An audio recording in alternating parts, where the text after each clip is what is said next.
Okay. Hello guys and welcome to another Twisted Fate video. I'm gonna make this guide part 2.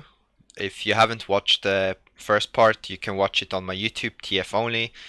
It's in the video to the left, which must be very apparent or easily seen. Okay, so in this video we will cover the runes. Already did a rune coverage video, which you can see here. This covers 8.9, but people have other questions, and I didn't add the grasp of the Undying page, which I've been running and will mention further in. This is my channel. If you wanna hit subscribe and like my videos, that will be a huge help and motivate me to produce more video and content. And you won't miss on the upcoming parts of the guide, nor the ones that will follow once the guide is concluded, because then I will be starting to write separate matchups. For example, Yasuo versus TF, Anivia versus TF, and what you should do or think about while laning or playing in later stages against those champions. So if you enjoyed that, then hit me up and follow and like my videos, because it motivates me.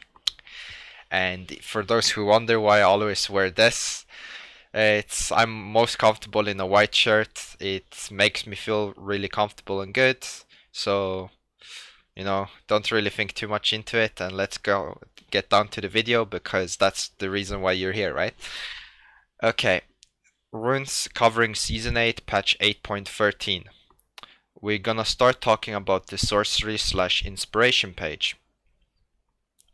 For those who don't know or haven't seen the first video, I did not select or will make multiple slots. I will just make sorcery/inspiration and talk about them specifically.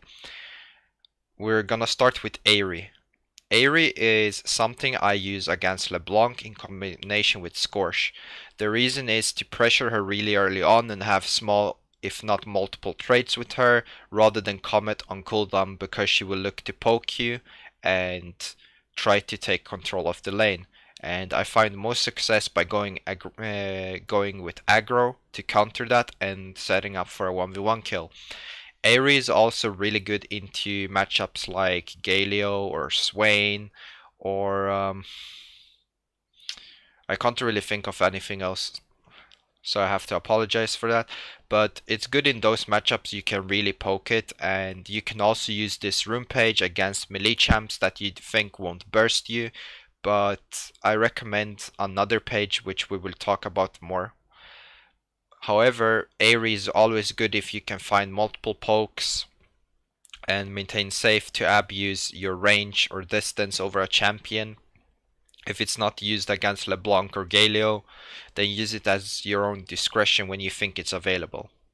Arcane Comet is usually always the best choice in this rune page, because you're never gonna look to trade extensively. You're gonna look for quick in and outs against your opponents, like Syndra, like Orianna, like Lux, like Victor. You're gonna try to stun, proc the Comet, proc your Q, and leave, because the stun duration is not something you max early on, so just 1 second, it's not 2 seconds long, and you're not gonna stand there and wanting them to basically poke you down after you have stunned them and the duration finishes. So it's for quick in and out pokes, and they usually should dodge your Qs even if you try to angle them and be smart about them. So there's not gonna be many times you proc Aerie over Comet anyway, so you will have Comet scaling through your AP way better, and it will lower its cooldown as you level up as well. Now let's talk about Nullifying versus Mana Flow Band. Nullifying is really good against Fizz, against Echo, against LeBlanc, and when you're facing double AP, meaning they have an AP jungler like Evelynn, Sejuani, Zac, AP Gragas, or something in that fashion. It can even be used against Shaco if he ganks and he procs his E secondary, but it's no longer recommended because most Shaco scale Q because they nerfed it.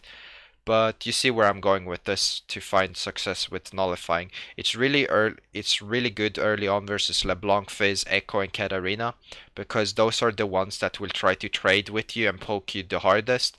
And if you do find a successful setup to slowly wither them down, then nullifying is the best, because once it gets close, both of you will gonna have it.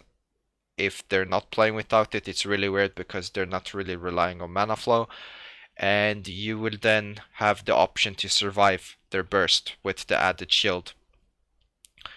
Then mana flow is basically whenever you don't run nullifying or need it. So there's nothing really much to comment between selecting mana flow. It's basically when you don't need nullifying. Here the only option is celerity, the other ones are really bad. If someone says otherwise, then you can trust them. But you really need the utility and movement speed, which you will always also get from buying a Lishbane, because it scales with the celerity and gives you some AP back, as TF doesn't really go heavy AP items.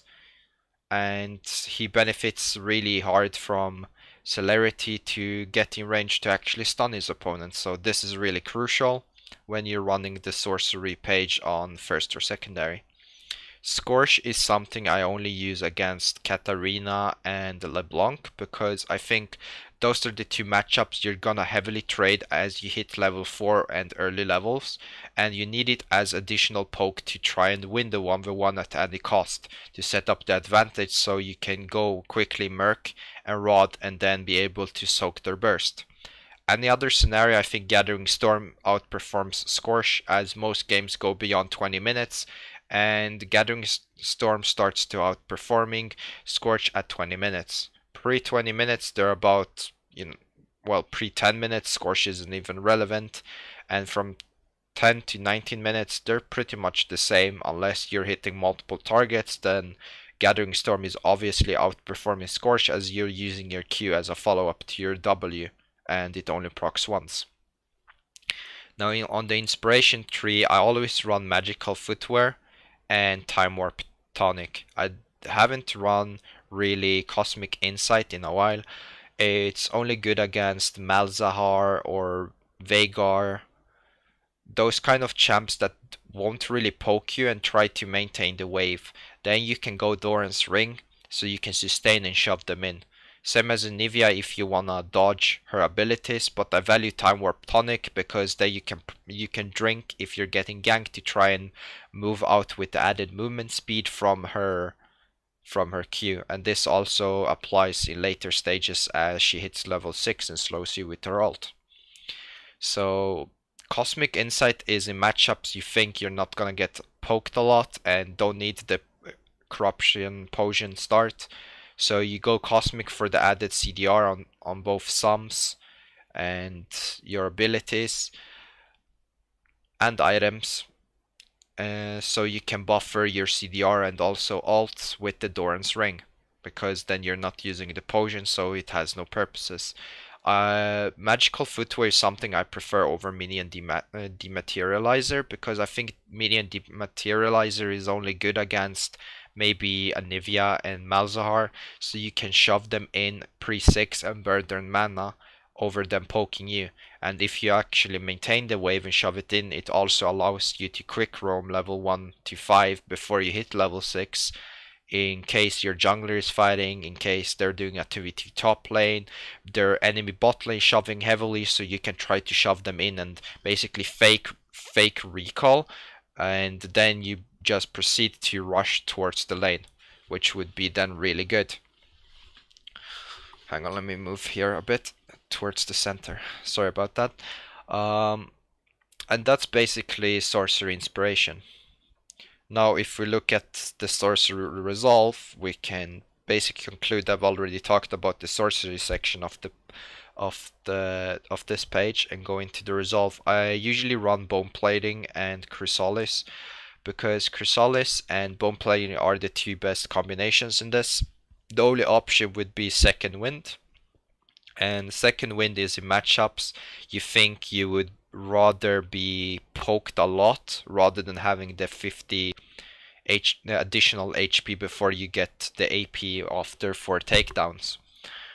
And I just think these two are the strongest unless you're running Grasp of the Undying page. And then you get the added defensives.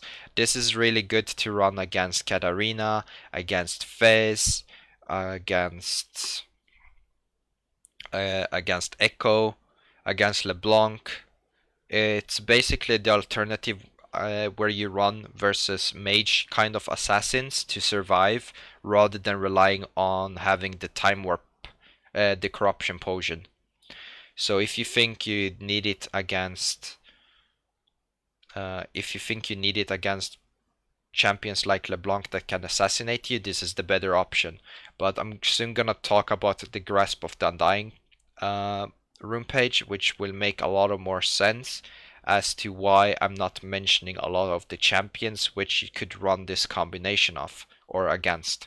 Same as the one here, because this applies mostly to mages. It's not really used as AD or assassins. So once we have concluded that these two are the best options, we can now move into the more fun, or well, the most common room page in this meta, I would say, for Twist of Fate players. The most common is you run Grasp of the Undying, you run Bone Plating, and then you run Overgrowth. Here is the selection option between Second Wind and Chrysalis again, whereas Second Wind is only run if you think you're gonna take small section of damage, like if you're facing maybe GP, you're maybe facing Z, it's also decent because you soak more damage from the Q. But I run Chrysalis most of the time, or lately all of the time, I think. So Grasp, Bone, Chrysalis, Overgrowth. And this room page gives you an insane amount of HP. You get around at least 3 to 400 added HP, and you actually get above 3k HP. I usually sit around 3300 HP on TF, and that's basically crazy. The Grasp of the Dying does decent damage and heals you off, which is really nice in team fights. It's really good in early laning against all melees and AD champions, because you just benefit a lot from going this, and it's making them really hard to assassinate you at any given point. So if you try this out, it's really good for poke. It's the better version of Aerie at the moment out there, which is why I didn't mention Aerie against any other than LeBlanc and Galio, and perhaps Swain, because this room page beats every melee and AD champion. It makes it really easy in lane to survive. It makes you survive later on as you get the added health per level, and you get the health from Grasp procs, and you get the health from minions dying on Overgrowth. It just helps you tremendously to survive and deal a lot of damage and soak a lot of damage. So it's an amazing room page, and it's actually not that bad to run in lane, and I've enjoyed killing people a lot, especially Zeds and Yasuo with this, but also Katarina and Fizz. On inspiration, I always run Boots and Corruption Potion, because you wanna drink and go Dark Seal and really utilize trading a lot to proc the Grasp of the Undying procs. So that's why I always go Corruption. I never go Doran's Ring. You can maybe go it against Talon if you're scared of him bursting you level 2 or level 4 all in, but that's basically the only matchup I would go. Maybe Cosmic Insight and go Doran's Ring. Otherwise, I recommend the Potion, and you go that in combination with Dark Seal every game, and you will have a really good time going forward. Now let's talk about the inspiration slash sorcery room page.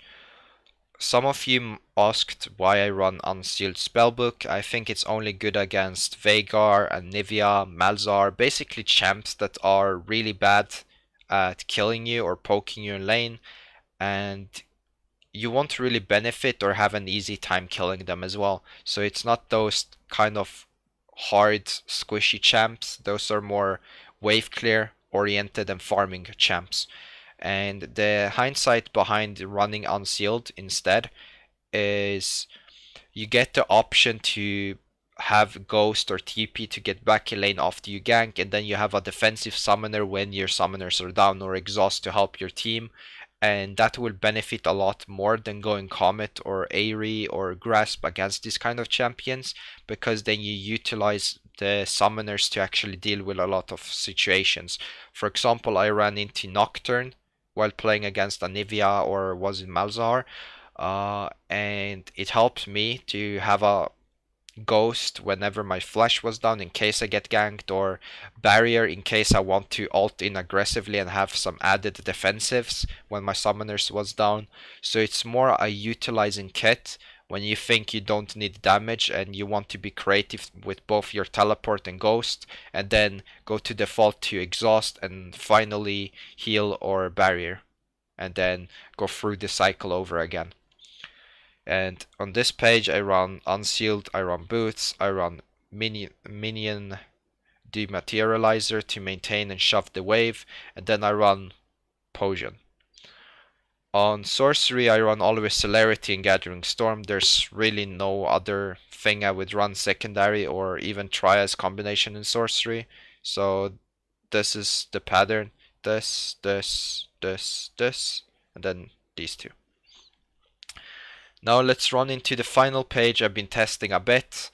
I can't really give much feedback. I think this is more for experienced players on how they want to burst and trade later on.